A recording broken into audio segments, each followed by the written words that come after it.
কথা দিয়ে যাচ্ছি, বাংলাদেশের সবচেয়ে পিছিয়ে পড়া, সবচেয়ে বঞ্চিত জেলার নাম হচ্ছে কুড়িগ্রাম।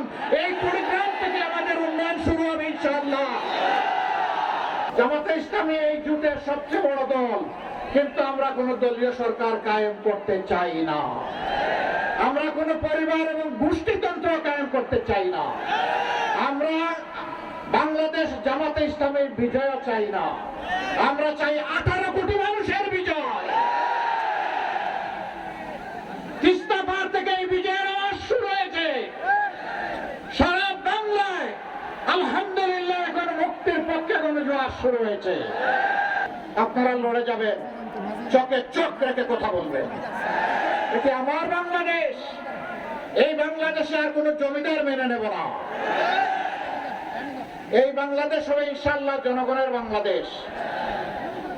আমরা মাদেরকে কথা দিচ্ছি, আমাদের সব কিছুর বিনিময়ে ইনশাআল্লাহ আপনাদের আবাসস্থলে, রাস্তাঘাটে, চলাচলে, কর্মস্থলে সব জায়গায় আমরা ইনশাআল্লাহ আপনাদের শতভাগ নিরাপত্তা এবং মর্যাদা আমরা নিশ্চিত করব। আপনারা সেই ম্যারাথন দৌড়ে সবাই শামিল হবেন ইনশাআল্লাহ। যুবকরা, আমি আগেও বলেছি, এখনো বলছি, যুবকদের হাতে অপমানজনক বেকার ভাতা তুলে দিব না। সবগুলো হাতকে শিক্ষা প্রশিক্ষণ দিয়ে দেশ গড়ার কারিগরের হাতে ইনশাআল্লাহ আমরা কনভার্ট করব, পরিণত করব। এগিয়ে যাও, এ দেশ তোমাদের। উড়োজাহাজের ককপিটে বসো, আমরা বসবো প্যাসেঞ্জার সিটে ইনশাআল্লাহ।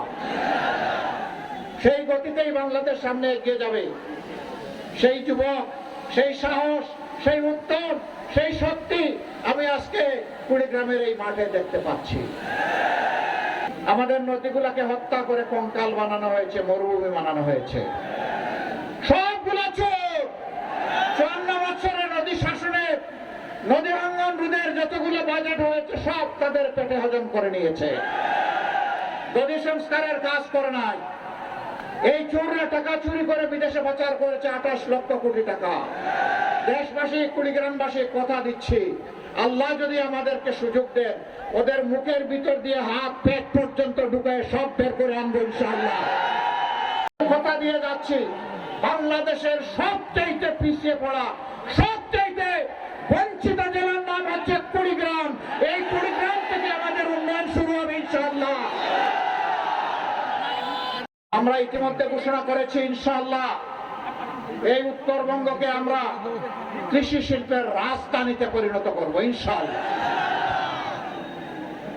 আমাদের যুবকরা কাজ পাবে, যুবতীরা পাবে, মায়েরা পাবে, ভাইয়েরা পাবে। কেউ সেদিন বেকার থাকবে না ইনশাআল্লাহ। যখন কৃষি বিপ্লব এখানে হবে তখন সবাই কাজ পেয়ে যাবে। বলবেন আমাদেরকে শুধু কৃষক বানায় রাখবেন না, আপনাদের বুক থেকে, ঘর থেকে, মায়েদের গর্ভ থেকে আগামী প্রধানমন্ত্রীও বের হবে ইনশাআল্লাহ।